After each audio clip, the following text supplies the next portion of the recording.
मैं गज़ा हूँ। जैसा दिख रहा हूँ वैसा हमेशा नहीं था। कभी मैं भी खुशहाल था, कभी मुझ पर भी अल्लाह का रहमो करम था।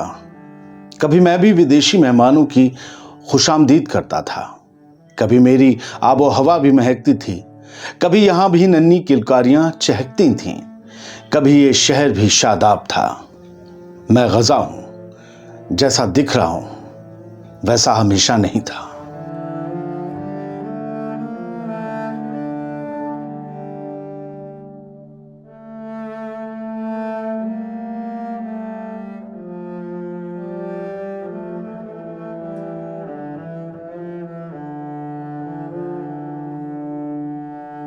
बेशक गज़ा में सीज फायर का ऐलान हुए कुछ दिन हो चुके हैं।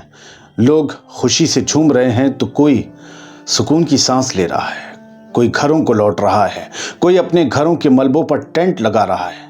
बेशक यही जिंदा दिली की पहचान है, लेकिन इन सब के पीछे मुड़कर देखें तो चारों तरफ जंग और तबाही के मंजर के निशान हैं। लगता है मानो आज भी गज़ा अपनी गुर्बत के दिनों में ही गुजर बसर कर रहा है। खंडर में तब्दील हो चुका गज़ा ऐसा कभी नहीं था। 47,000 से ज्यादा लाशों का ढेर और न जाने कितनी लाशें मलबों के नीचे दफन हो चुकी हैं। ये वो गज़ा नहीं है जो मैंने पहले कभी देखा था। ये वो गज़ा नहीं है जहां कभी जश्न हुआ करता था, महफिलें जमा करती थीं, समंदर किनारे से ठंडी और ताज़ी हवाओं का झोंका आता था जो गालों को छूने के बाद दिल को छू जाता था। समंदर किनारे ऊंची इमारतों से शहर का नजारा ही दिल को सुकून देता था। सड़कों पर गाड़ियां सरपट दौड़ती थीं, बाजारों में रौनक दिखती थी, बच्चों से पार्क गुलजार रहते थे। यहाँ की सुबह और शाम भी अमन और चैन से गुजरती थी। आसमान में परिंदे भी ऊंची और लंबी उड़ान भरते थे। आज वही गज़ा लाशों और मलबे के ढेर में तब्दील हो चुका है।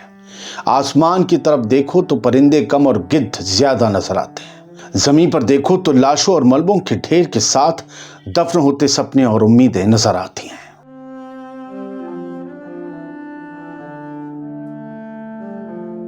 गज़ा पट्टी का रफा शहर कभी गज़ा की जान और शान हुआ करता था, लेकिन अब सड़कें, मोहल्ले, यहां तक कि पूरा शहर मलबे में तब्दील हो चुका है। इन मलबों में बच्चों, औरतों और मर्दों की यादें भी दफन हो चुकी हैं। मानो पूरा शहर ही वीरान सा लगने लगा है। एक अंदाजे के मुताबिक गज़ा को फिर से खड़ा करने में 40 से 80 अरब डॉलर की लागत लगेगी और दोबारा रिबिल्ड यानी पुनर्निर्माण करने से पहले 40 मिलियन टन से ज्यादा के वजन का मलबा हटाना होगा।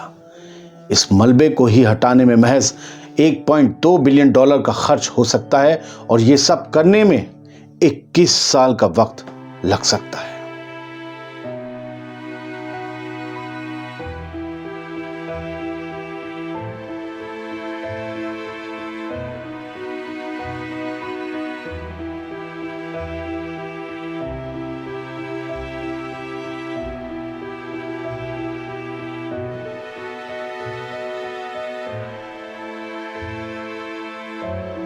वैसे तो इजराइल के हाथों एक ओपन जेल बना दिए गए गज़ा ने कई जख्म झेले हैं। उनमें से सबसे बड़ा नासूर अगर कोई था तो वो थी बेरोजगारी। छोटे मोटे काम धंधों और खेती पर ही यहाँ की आबादी डिपेंड करती थी।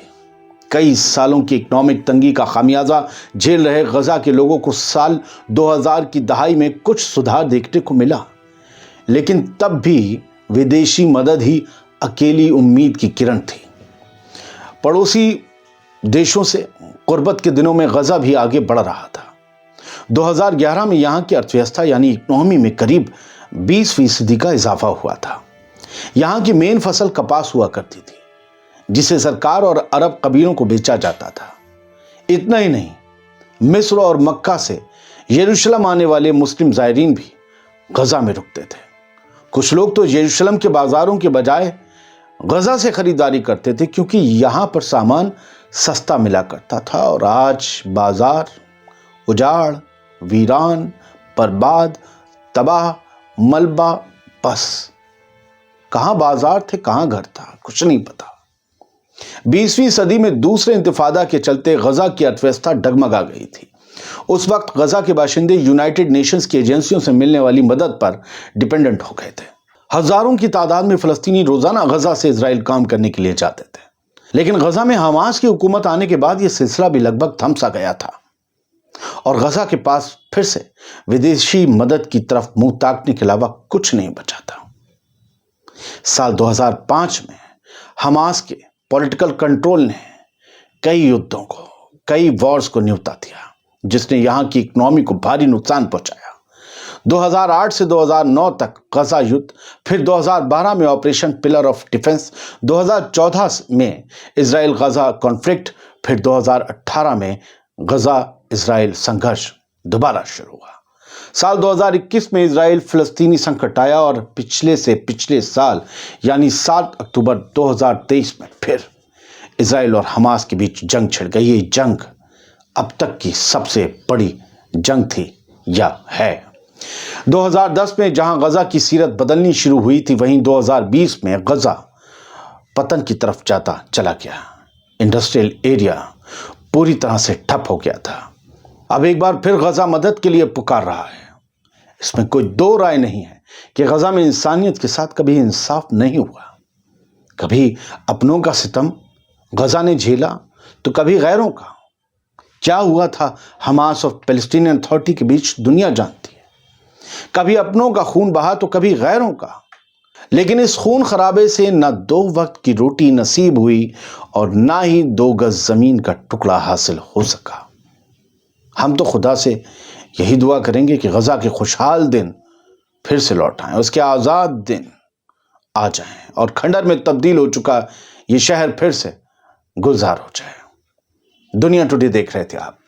मैं हूं खबरों का खादिम आदिल खान आजाद।